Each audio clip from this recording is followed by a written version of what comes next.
Remember when Genesis debuted the Genesis G80 electrified, and we all laughed and thought, surely EV names can't get any sillier than this? Well, Mercedes has abandoned the EQG nomenclature for this, the brand new electric G-Wagon. As a result, this is not the EQG. No, this is the brand new Mercedes-Benz G580 with EQ technology.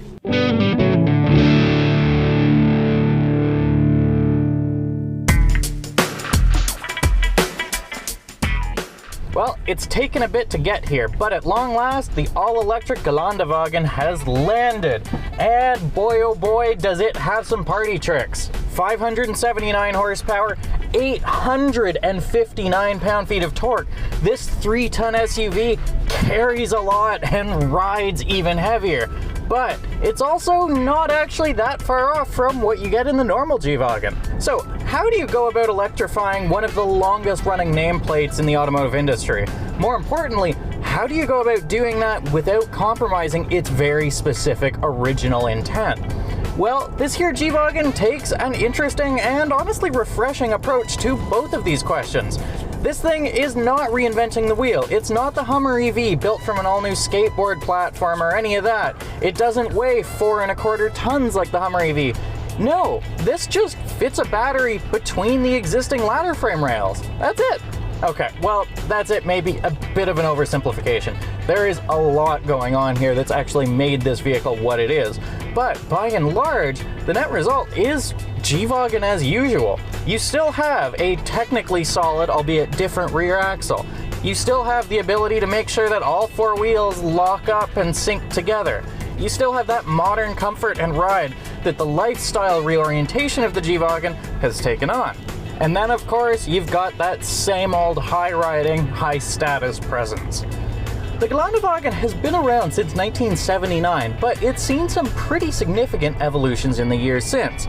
At its core is the same old structure as it ever was.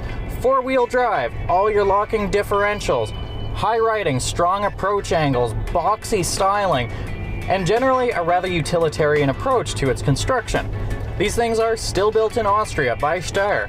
They still retain those flat paneled doors that were made so that developing markets could stamp them easily in truck plants.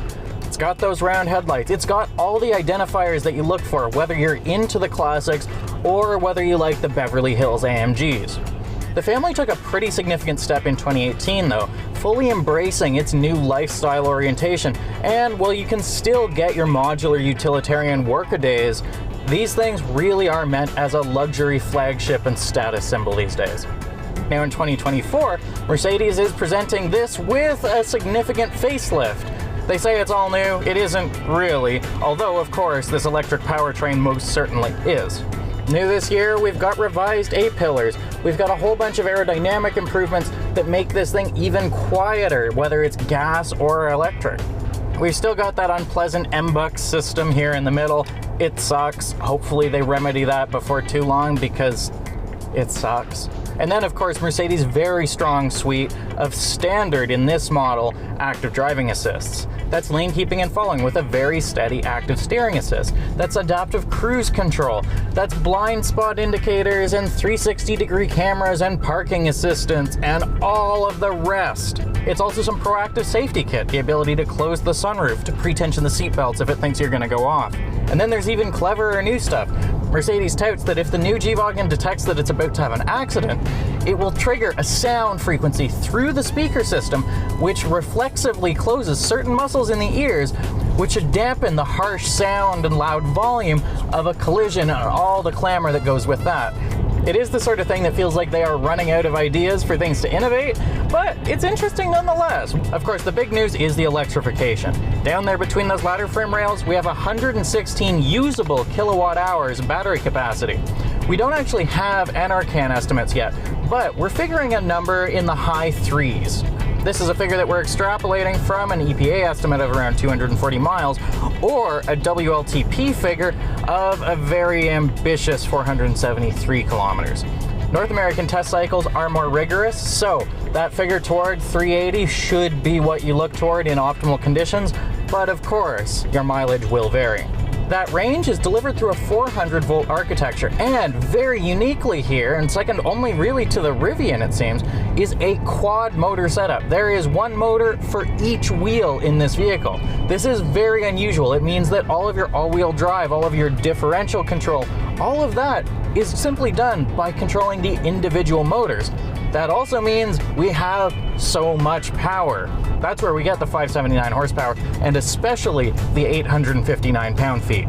Each of these motors then gets its own 2-speed gearbox for power and efficiency.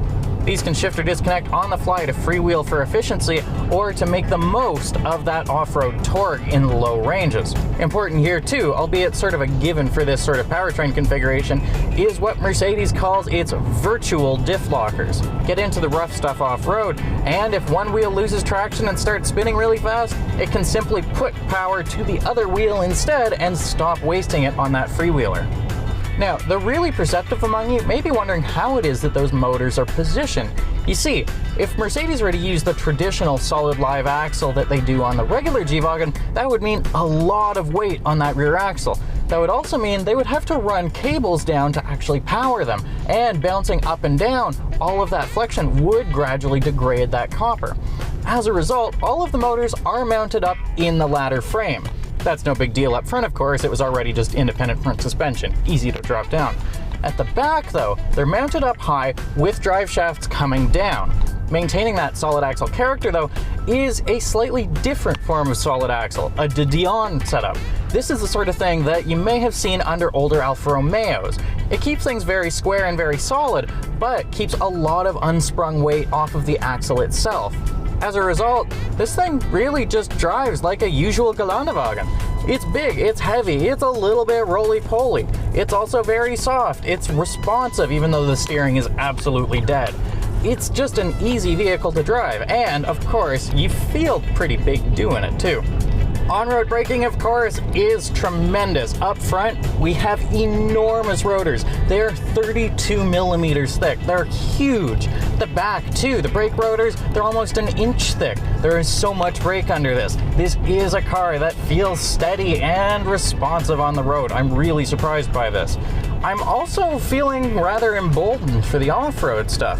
This is partly because all of these electricals are sealed.